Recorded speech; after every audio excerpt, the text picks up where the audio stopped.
Tähendab, et raadiost oli siis kutsung tulla Toompead kaitsma ja loomulikult, kuna olin hotell Palassis sellel ajal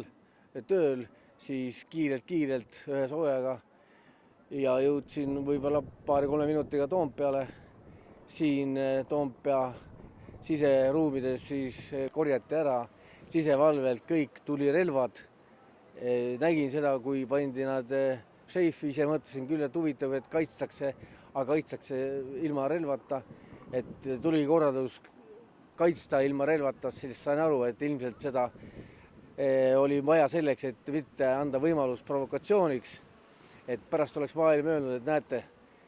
relvadega kaitsti ja siis oleks ka olnud ilmselt siit poolt, tähendab vastaste poolt uuesti mingid relvad kasutusele võetud, aga meie kaitsesime tõesti enda seda Toompead paljaste kätega, kuigi mul oli kaasa võetud enda jaoks